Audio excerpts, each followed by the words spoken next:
Namaste, and welcome to our continuing series, Savitri is the Message, with our beloved Alok Pandey. We are now at the very end of our theme, Savitri is the Message, and we are in Canto 4 of Book 10, the Book of the Double Twilight. And I'm going to read from page 658. It's quite long. It's about a 6-minute read. But it will tell us some very beautiful things about the plan of the divine. And how it works itself out. So relevant. Very relevant to today. When people just look at the appearances and they draw conclusions, not knowing that there is a hidden intelligence at work which uses everything for its great purpose. So,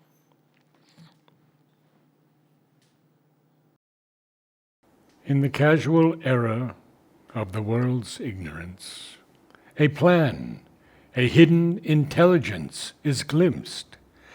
There is a purpose in each stumble and fall.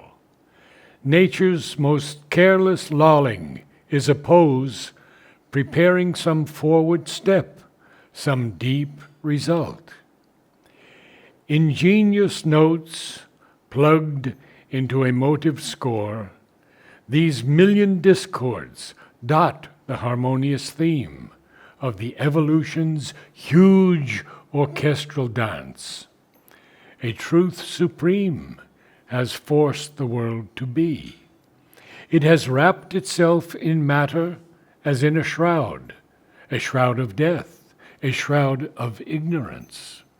It compelled the suns to burn through silent space, flame signs of its uncomprehended thought in a wide brooding ether's formless muse. It made of knowledge a veiled and struggling light, of being a substance nescient, dense, and dumb, of bliss, the beauty of an insentient world. In finite things, the conscious infinite dwells. Involved, it sleeps in matter's helpless trance. It rules the world from its sleeping, senseless void. Dreaming, it throws out mind and heart and soul to labor crippled, bound on the hard earth. A broken whole, it works through scattered points. Its gleaming shards are wisdom's diamond thoughts. Its shadowy reflex, our ignorance. It starts from the mute mass in countless jets. It fashions a being out of brain and nerve, a sentient creature from its pleasures and pangs. A pack of feelings obscure, a dot of sense, survives a while, answering the shocks of life, then, crushed or its force spent, leaves the dead form, leaves the huge universe in which it lived, an insignificant, unconsidered guest. But the soul grows concealed within its house. It gives to the body its strength and magnificence. It follows aims in an ignorant, aimless world. It lends significance to Earth's meaningless life. A demigod animal came thinking man. He wallows in mud, yet heavenward soars in thought. He plays and ponders, laughs and weeps and dreams, satisfies his little longings like the beast. He pores upon life's book with student eyes. Out of this tangle of intellect and sense, out of the narrow scope of finite thought, at last he wakes into spiritual mind, A high liberty begins, and luminous room. He glimpses eternity, touches the infinite. He meets the gods in great and sudden hours. He feels the universe as his larger self, makes space and time his opportunity to join the heights and depths of being in light. In the heart's cave, speaks secretly with God. But these are touches and high moments lived. Fragments of truth supreme have lit his soul, reflections of the sun in water still. A few have dared the last supreme ascent and break through borders of blinding light above and feel a breath around of mightier air, receive a vaster being's messages, and bathe in its immense intuitive ray. This is a whole story of evolution sketched out by Savitri in response to death's last cry. So, what really is the vision of death is a vision of the blind who looks at the surface appearances and says there is no God, there is no meaning, there is no purpose, and looks at life as a series of random events, as accidents, chance, conflict, discord, and doesn't know if there is anything at all which is going on behind. So, there are two kinds of approaches people have taken till now.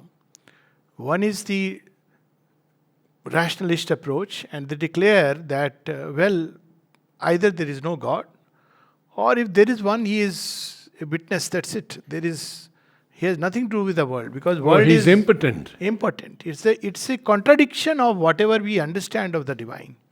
This is an approach people have taken, and death seems to concede to that. Says, okay, there is a God, he is impersonal, a witness. Or the other approach is, they say God is there, he is perfect and he has created things, but man has gone stray. And because he has gone stray, there is a law of karma chasing him like a snake behind his feet. And so what to do? He is running here and there, more and more chaos and confusion. So he has made a good world, but man has spoilt it by his actions. And this is the idea and the context behind Western religion. Yes. Even in Indian thought, there are spots where we see it's explained in the basis of karma. So, God created this world and very beautiful, but man came on the stage and his karmas created more and more evil. He was given a choice. So, this thought, but both are inadequate. It's very evident that they both are inadequate. So, Sri Aurobindo comes with it. I would not even use the word cosmic thought because the term is used here. Transcendent thought, something which gives us a true understanding. And that's where you started reading from. It said Savitri's answer to death. And You can go even a few page sentences. 655, where he uses a line, death says, but here are only facts and steel bound law. This is what is the truth of worldly life. Other worlds, I am not bothered. You can be with Satyavan in another world, somewhere else. But this realm, there is no way that things can change. And then Savitri starts with a very interesting line. O death, thou too art God and yet not he. This is one of the most profound truths, right? The Gitas, that everything is God. Everything is serving a purpose in God's plan. And yet God is greater than all of these together. So this, he starts by saying, you have your place in the cosmic scheme. You too are God. And yet not he. This is a mistake that we make, that we are all given a place in the cosmic scheme. But the moment we think that I am the center and I am everything, that's where the problem starts. All conflicts start with that, And then it's basically the ego. Yeah, basically the ego. Now look at few lines below, something very beautiful. This passage on page 656. These wide divine extremes, that wide divine extremes are the luminous pole above and the dark pole below, the Devic and the Asuric, the heavenly world of the gods and the worlds of the Titan. They are seen as opposites, but they are not opposites. They are complementaries needed for the evolutionary scheme. Look at it. And even in the overmind, they're not antagonistic. Yes. So here he says, these wide divine extremes, these inverse powers. He's using the word not opposite, inverse. They are this side and that side of the one. They are inverse powers. They still belong to the one. Are the right and left side of the body of God. Existence balanced twixt two mighty arms confronts the mind with unsolved abysms of thought. Darkness below, a fathomless light above. So these are the powers. So what happens to them?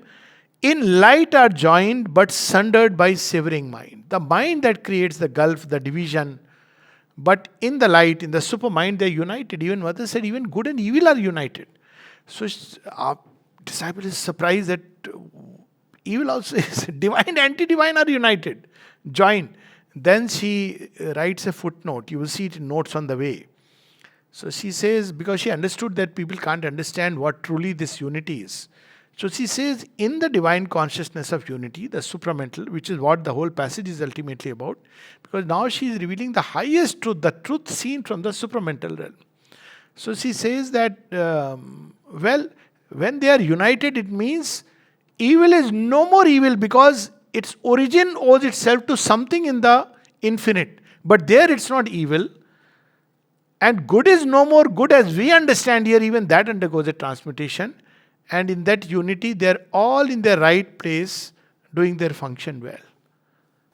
But only in the supermind. Only in the supermind. The moment they come down, the mind starts severing them, creates gulfs, opposition. But that was necessary. And I take it like this, that if you have to build something, typical mental way of building is, you have different things being assembled different places. Then you bring them together and piece it. So where do you find the truth? One is in the original plan. The architect or whoever, draws the plan. There the plan is there. That's the supermind. The second is when the end is over. The supermind which is pressing itself to express through the building. At the end you say, okay, now this is manifest, that is unmanifest. So these are the two poles. In the supermind you have the original plan of unity. And at the end, which is the supramental creation, new creation, then again you will have the same unity. But in between there are what we call as errors, mistakes, challenges, adventures. But each of this event and circumstance in the challenge, the adventure is also part of the grand plan. This is what she will reveal, and it comes on the next page, which is what you were reading. Yes. Yet, page 658, yet in the exact inconscience star conceit. Oh, this, I'll just read a few lines. I'll just go back on the previous page. There is something very beautiful. His being, he is both in one, beginningless without end. His being is a mystery beyond mind. His ways bewilder mortal ignorance. Why we cannot understand God? Because the finite, in its little sections parked, amazed, credits not God's audacity. In the finite, he pours the infinite. Each finite is a house of the infinite. What an audacious work. In an atom is hidden all the infinite power and energy. Everywhere, in every atom of existence. But man can awaken it. That's the difference. Audacity, look at the term. Who dares to be the unimagined all and see and act as might one infinite. An infinite can afford to become weak because he's so sure of himself. He knows that whatever you may do, like that story of Krishna. It's his play. It's his play. He is going to.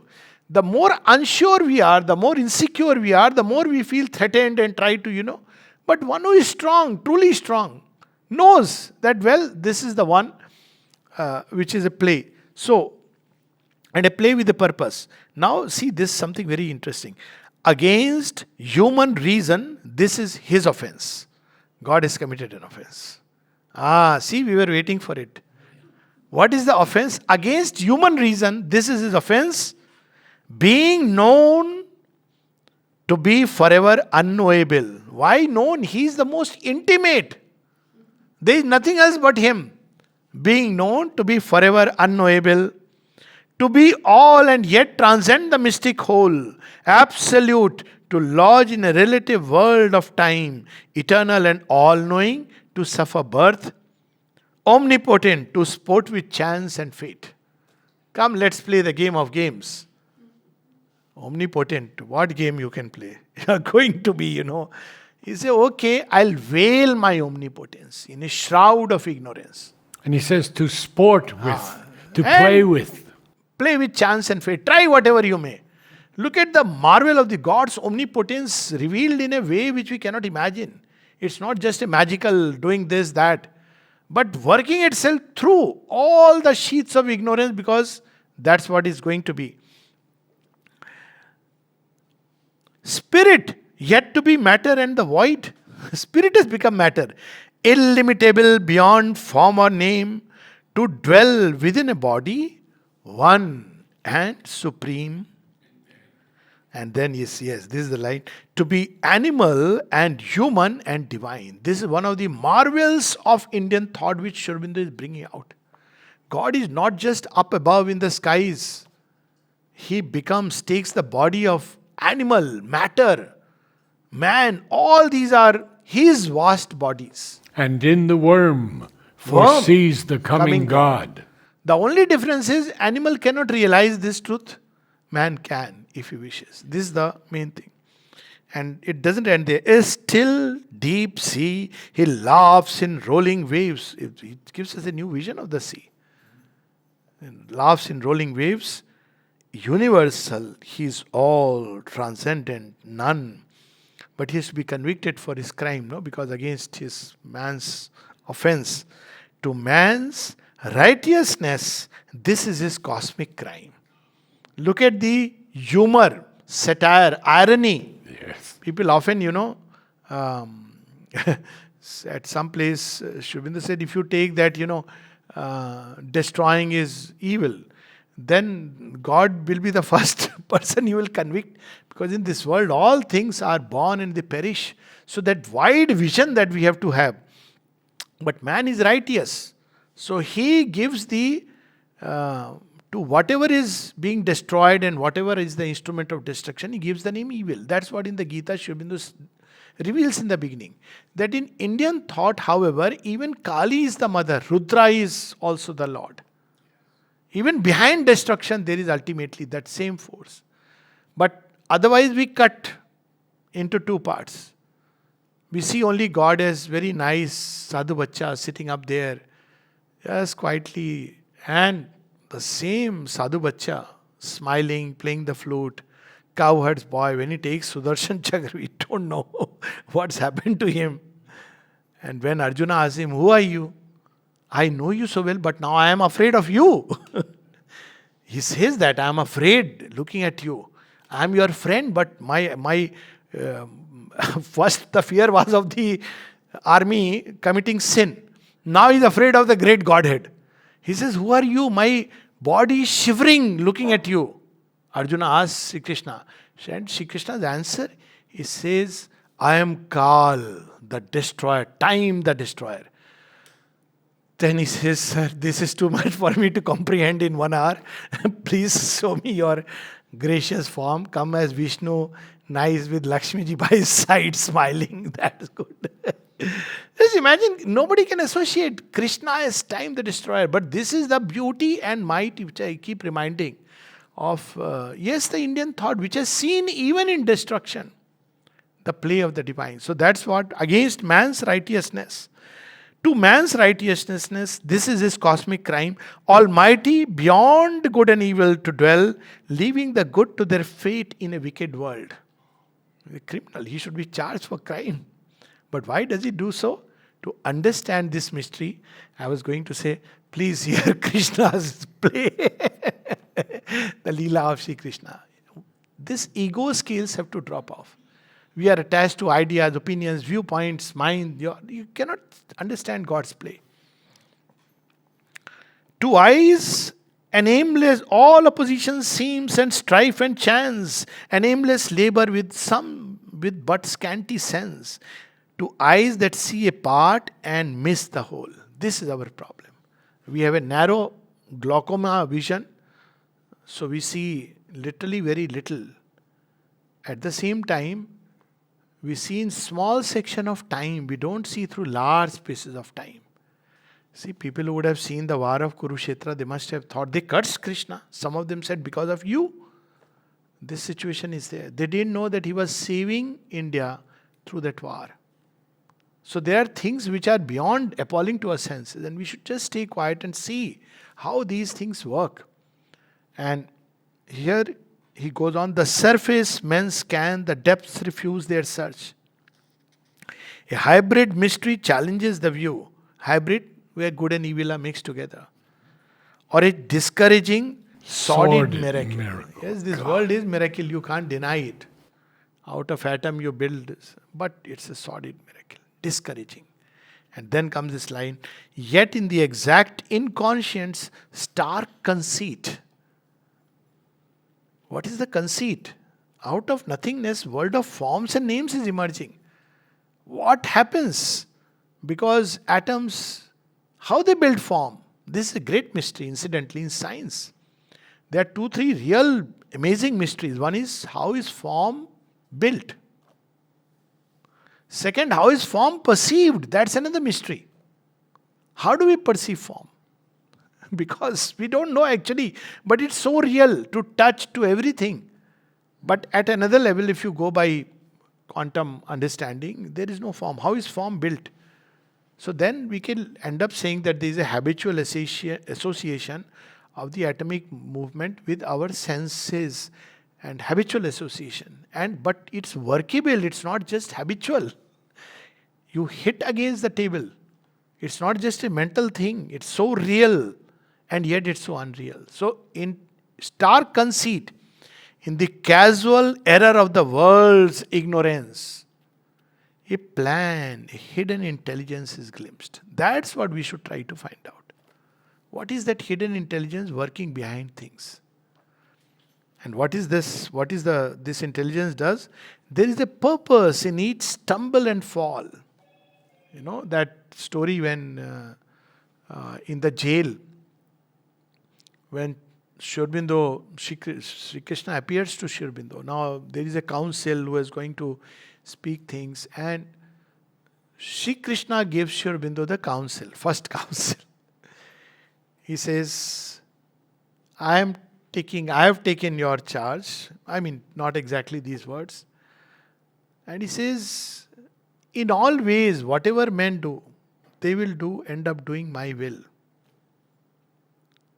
I am the understanding of the wise. And then he sees, Sri Aurobindo sees, he is there in the judge.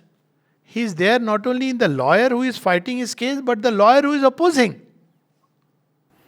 And the prisoners? Everybody. Everyone. So then the mind is freed from ignorance to see the divine and his varied manifestations.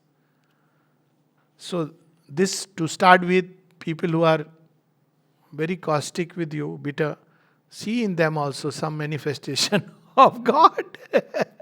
Kali or Durga or see in them one of your problems. One of our problems or the cosmic problem, who knows. So this is how.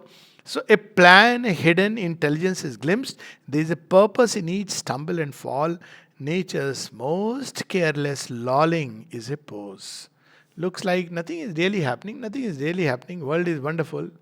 Stock exchange is climbing up. Petrol prices are going down. Careless lolling. Everybody is very happy. And then lolling is a pose. Next moment there is a leap and everything changes, tumbles down. Crash. Everything is shaken out from its cool comfort market zones. All your ideals, all the things that you profess. Preparing some forward step, some deep result. I'd like to talk a little about Yeah, the yeah. next few This. I lines wanted. Yeah, yeah. Please, ingenious notes. as a musician. Ingenious notes are plugged into a motive score. Now, a motif is a basic plan, a basic musical idea. And these million discords dot the harmonious theme. So we have a motive score, ingenious notes, orchestral dance, all of these musical things that are so beautiful, and he's telling us so much more than what Yeah, those yeah. lines are in there. So, So there are these, in Indian music they speak about new ragas, how they come. So what he has described is ingenious notes which an expert musician does. And it creates something new. And in biology, there are several examples in biology because he's speaking about evolution. If you look at one of the weirdest creature, who is extinct now of course, is Archaeopteryx. So Archaeopteryx is a snake with wings.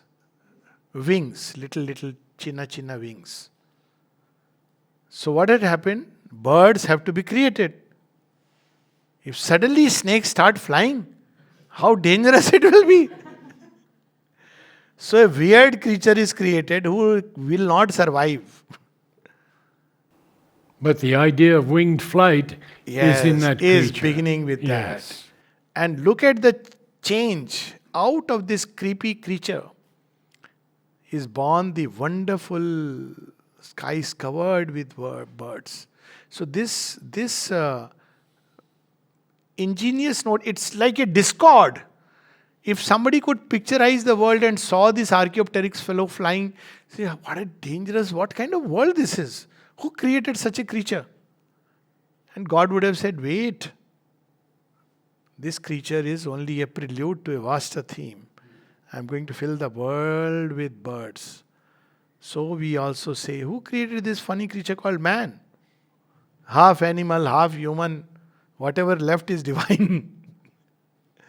So is what kind of creature? Of all the creatures upon earth, the most complicated, the most least sorted is man. Doesn't even know what he is carrying, doesn't know what he is meant to do. Yet he wants to know everything. That's the interesting part. That's what would Sri Aurobindo says, wait, man is a transitional being. It doesn't matter. What we should be attached to is not man, but the God's plan that through man, evolution is going to ascend to the Superman. And the Superman will be as different from man as man from the is animal. to the animal. This is the logic of creation. What a strange creature, man. Somebody wrote very interestingly that we are trying to find life in other planets while we are happily destroying lives on our planet. But that's what man is. He is meant to eventually be superseded towards something else. And that's where the hope lies. Hope is not with man. Man is like a matrix for something else to come up. He is like the foundation which has been laid for something much greater, for the ascent of consciousness. And that's what he will reveal. A truth supreme has forced the world to be. It has wrapped itself in matter as in a shroud of death, a shroud of ignorance. So one of the truths is that even in this ignorance and inconscient, the supermind is hidden. Truth supreme. That's what the Vedas say, that there are three places where you find Agni. So there is the original solar fire, the supramental truth. Saur Agni. At a material level, it presents itself as solar panels, but that Saur Agni is the supramental truth. Another is right in the base, in matter, as Jada Agni. So Jada Agni is where it can blow up a world, Jada Agni, nuclear power. Saur Agni, Jada Agni. And in the mind and mid-worlds, it is found as Vidvat Agni. The lightning flashes that cleave through the brain. The intuitive flashes you see in an animal that leaps by instinct. This is the middle So all these, ultimately, that's the Agni, that's why the Agni has built the creation, the worlds in that sense. So a truth supreme, it is hiding here. So he's not just above, he's also below. Supermind is also within creation, within matter in its depth. And that's why from both sides mankind is being pressed. This is emerging.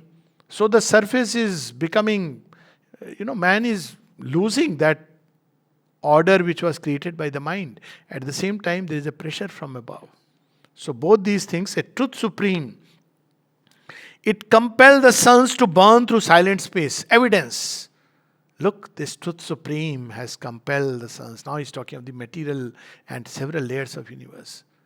Look at the order and beauty in the randomness of this universe. Flame signs of an uncomprehended thought in a wide brooding ether's formless muse. What a line this is. Ether, brooding ether. Tapas, tapas, tapas, all concentrated energy. Brooding in space, and suddenly it sprinkles something. Energy packet, or call it whatever. And it dances and spins, and you have such wonderful, if you look at those signs, zodiac signs, the arrangement of stars, it's amazing how they look like such living creatures. And we call it all random event. Means it's, you can call it, but look at the marvel. Look at the rose, the way it is, the way each petal around a center, and they are not exact. If we have to conceive it, we would make it like in a symmetry, but it breaks the symmetry and creates the symmetry simultaneously by a single act. Every petal breaks and creates at the same time and ultimately enriches. So it's a package. So it's something so beautiful. It made of knowledge a veiled and struggling light, of being a substance, nescient, dense and dumb, of bliss, the beauty of an insentient world. That's why in this world, material world, when we look at mountains, insentient, rivers, we feel the sense of joy. Bliss has become the beauty, insentient beauty in the material world. Then we have to recover it at the ultimate beatitudes. In finite things, the conscious infinite dwells. See, this is line from Kathopanishad. And how beautifully Sri Aurobindo puts it. In Kathopanishad, there is a line, Nityo Nityanam Chetanas Chetananam Eko Bahunam Yo Vidadati Kaman Tamatmastham Yenu Pashyanti Dhira Stesham Sukham Shashwati Netaresham. Nitya Nityanam. We talk of transient and the permanent. Nitya is eternal. And Anitya is that which is transient, temporary. But in this verse, it is said that within the transient and temporary, the permanent is present. Nityo Nityanam. Chetanas Chetananam. Unconscious things. Within that, a consciousness is present. Chetanas Chetananam. Eko Bahunam. The one became the many. Eko Bahunam. Jo Vidatadika. Why? Because he wanted to become many. And the Dhira who can see this, Tamatmastham Yenu Pashyanti Dhira, he is forever at peace and in a state of Sukham. Because he knows this. It's his play, staged by him, with himself as the veiled actor, and himself the director, the storyteller, and himself the musical score and the grand theme. He is the maker. And the world he made. Yes. Dharas Bitu, Nayan Bitu. It involved, it sleeps in matters, helpless trance. Who is sleeping there? God. This is, people often say, what is this? Many gods are worshipped, again in the Indian context. Yes, because he dwells in all things. Pick up a stone. In India, it's very common. We have grown up like that. In my house, there was one stone. If you look at it purely, people will call it idolatry. There was a stone. All that it had, it was a mark of, what is it called? Sacred thread around the stone. There are stones like that created by nature. And they are called in India as Shaligram. So they are representative of Vishnu. So in our house there was a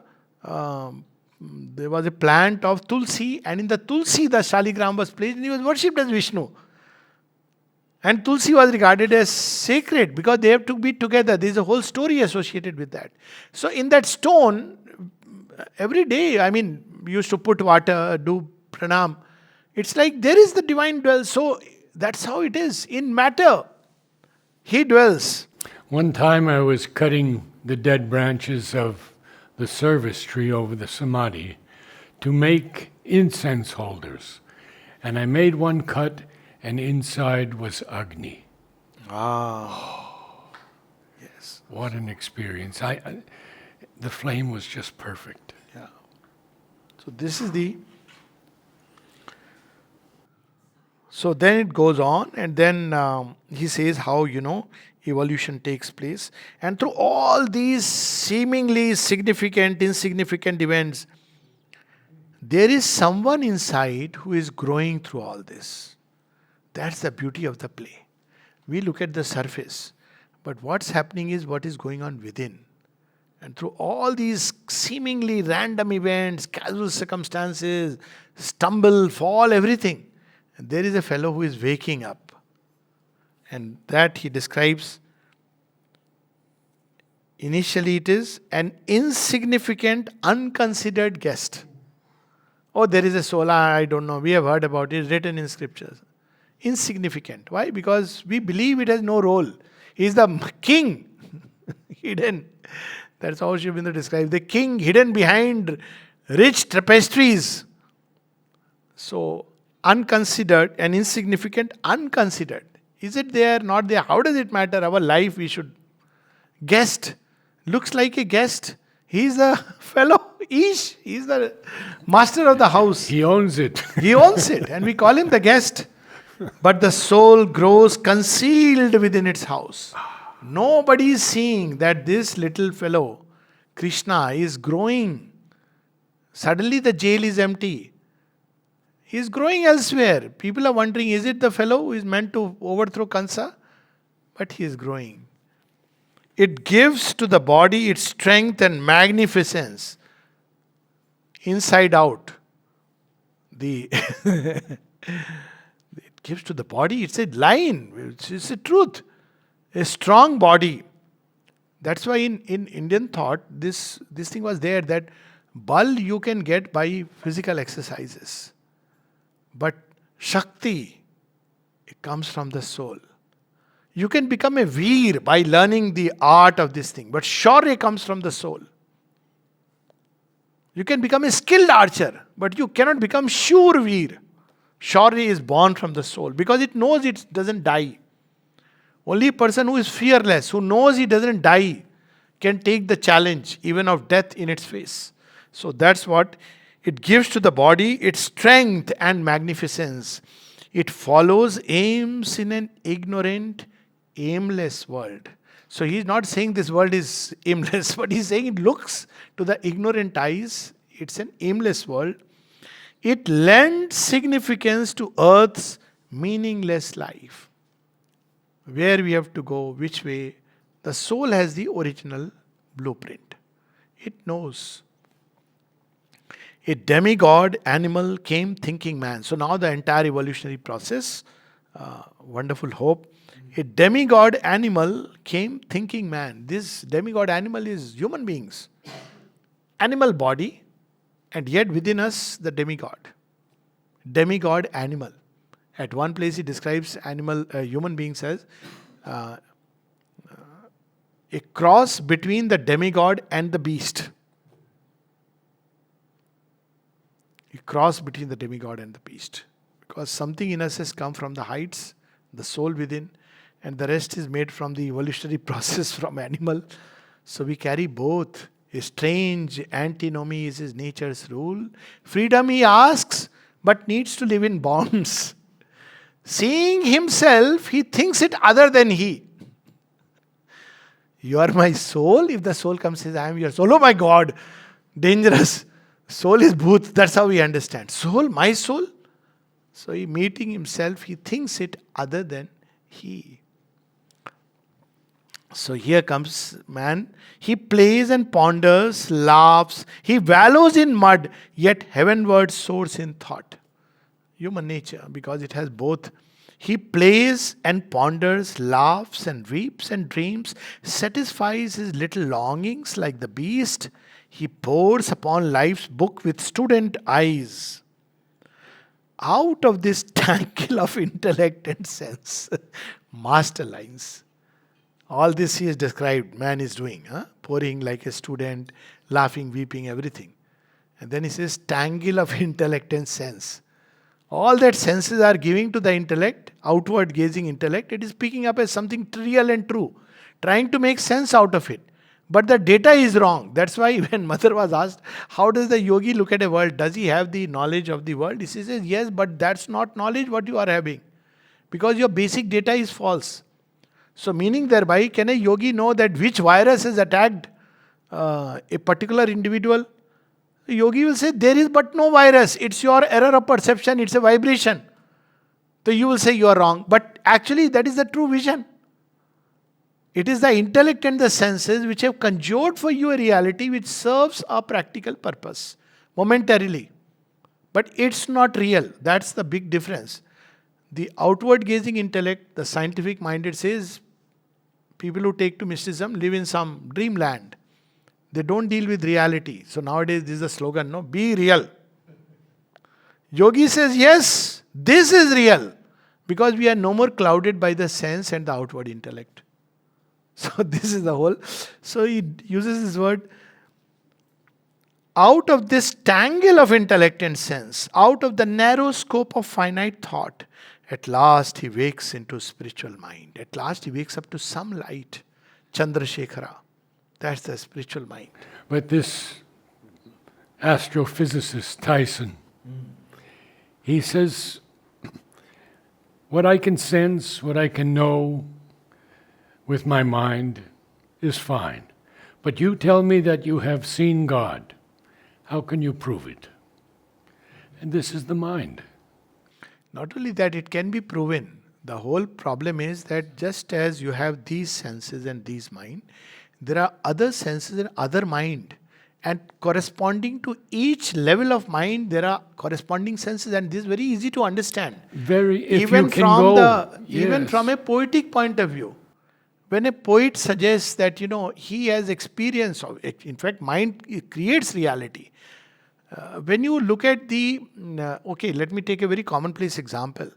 When you look at a television's serial, if the serial is a horror serial, now you may say something and you may say it is not real, but the mind and the senses and the body responds as if it is real. Equally, you show there an image of God, which is, obviously it's not, it's an actor. But the psychic sense wakes up and there is a psychic emotion which is felt within. Why? Because suddenly something else is seeing the same actor whom people know that he is just an actor. In India with this Ramayana and Mahabharata, this happened so much. So what we think that what does mind do? It picks up data from the senses. Now every scientist knows that the senses are limited. This is something which is well known. And the mind's ability, even with those limited senses, is even more limited because all the data that enters at any given point of time, even our senses, let's say hearing, it can pick up only sounds in the range of 20 to 20,000 hertz. So the same with light. Yeah, same with light. 7 small narrow spectrum. Yes. Even that limited data, the mind cannot. So what does the mind do? It focuses on just a little bit. At this point of time, in this room, there are so many different kinds of sounds which are taking birth. Just become quiet, you will listen. At the most material level. Why we don't listen? Because the mind has focused on something else. Same with the vision. So already there is limitation of the senses, limitation of the mind. It cannot handle all the data. And then on top of it, with all this data, it tries to draw a conclusion. And that mind wants to comprehend the all.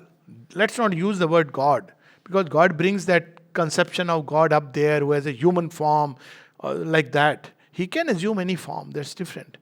So the answer to the scientist would be, since we had this question, sir, you know what? You are God. You can't see it because your eyes cannot see yourself. That is the answer. And that's why Sri Aurobindo tells us You that we have cannot to see go it. to higher mind, an illumined mind, an Then there intuitive is the mind. inner side which wakes up and the senses wake up. So this is where we have the spiritual mind. With a spiritual mind, you can begin to sense at least the divine presence. So here comes, also I say this, your experience is valid for you, but there are other experiences which are equally valid, like liberal thought. So each, anyways, that's a very number of things can be said. A high liberty begins a luminous room. You enter a room of light. So it's a different vantage point from which you are seeing. He glimpses eternity, touches the infinite. How do you touch? With which hand you touch? There is a sense within which touches. See, when people go to the samadhi and say, I feel very nice. Ask them which sense you are feeling very nice. What will someone say? It's an inner sense with which we feel. Outer sense are a gross, crude densification of this inner.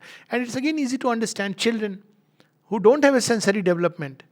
If supposing there is a world in which only child level of senses are there, you'll say this is truth. They don't even have the sense of perception of depth. But as you grow up, you discover, no, this is not. Depth is there. Children don't perceive, no? That's why they can fall. They develop over first 2 years of life, they develop sense perception. Same thing applies. So why you want to believe that evolution stops with man? This is the other logic, that if evolution has taken us till here, what is the logic that is going to stop? So there are many answers, but the cutest answer is, sir, you are God. What do you mean I can't see? Yes, because your eyes cannot see yourself. To see yourself inside, you have to have another effort. You have to do the effort. In science also you have to do the effort, or you take by belief. I believe that Einstein's theory is right. I believe it's everyday experience that I can touch. So people believe that the sun moves around the earth, but it was wrong. Or I can do the experiment myself. If I am capable, I'll go out of space and see actually sun moves or the earth moves. Same thing in spirituality. Either we believe, which may be a starting point, or we practice yoga and discover ourselves. These are the two ways. But if I remain in the armchair theorist with my limited faculties and I say this is truth, then it's... so that's what a high liberty...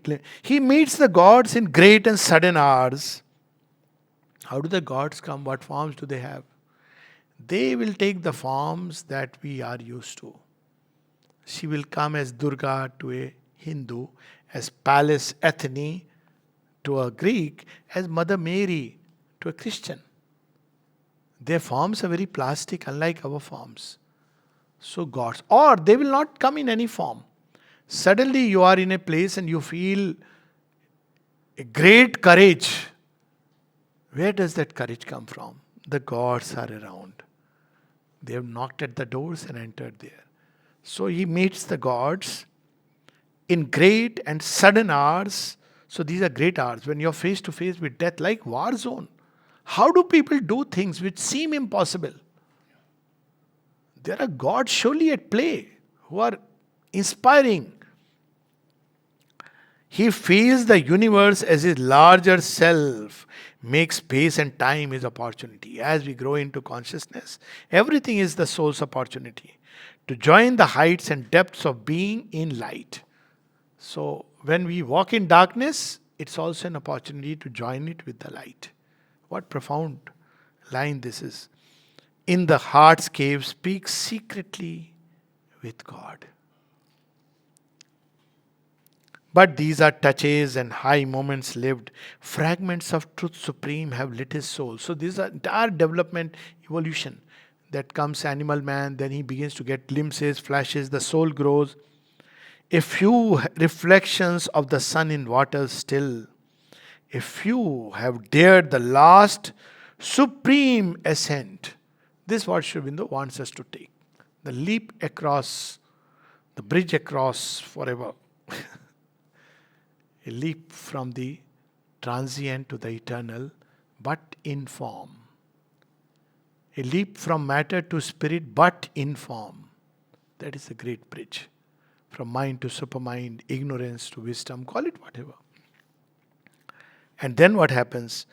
And break through borders of blinding light above, and feel a breath around of mightier air, receive a vaster being's messages, and bathe in its immense intuitive ray. This vaster being message is not like people say guidance by God means if I have to apply for the stock market, God must tell me which one to apply. That's most likely the devil. And if you call God, He may give you a counsel where your market is going to crash. Because that's needed. And He smiled that's what I wanted. See that Socrates used to get this intuitive guidance.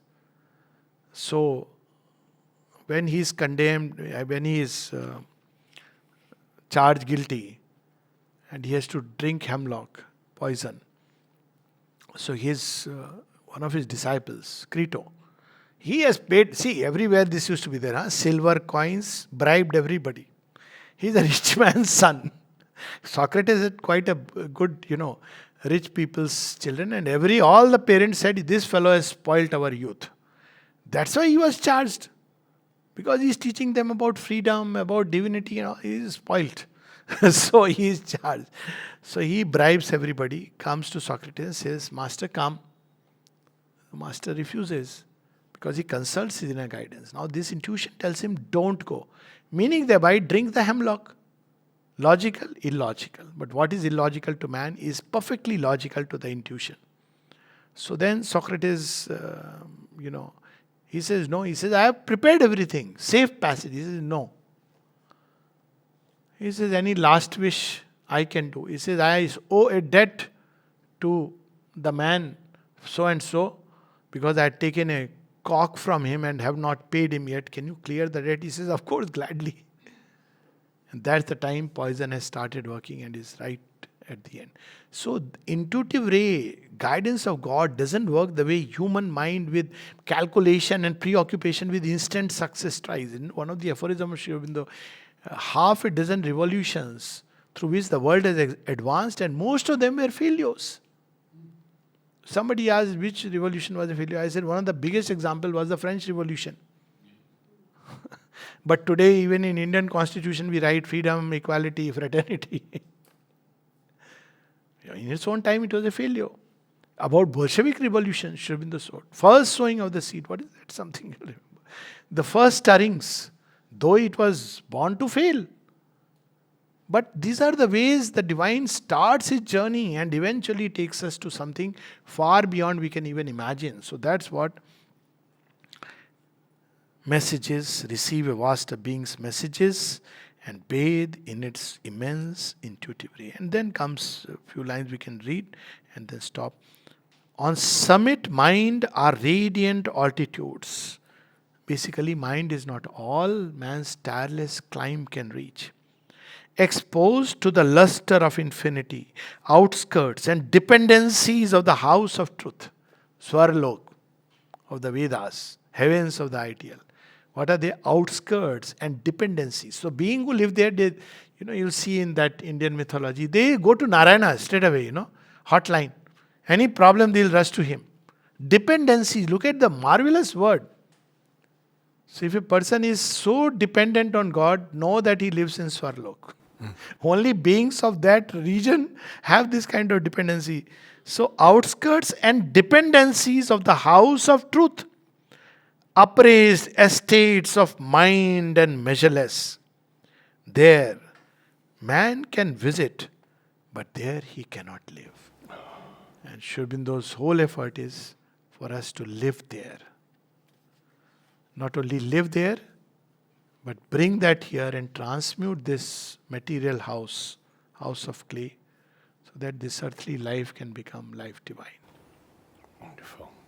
Namaste. Namaste all. So we have concluded Savitri is the message. And in the next 2 sessions, we will speak about uplifting lines in Savitri. As the grand culmination of, Yes. like a final Yes.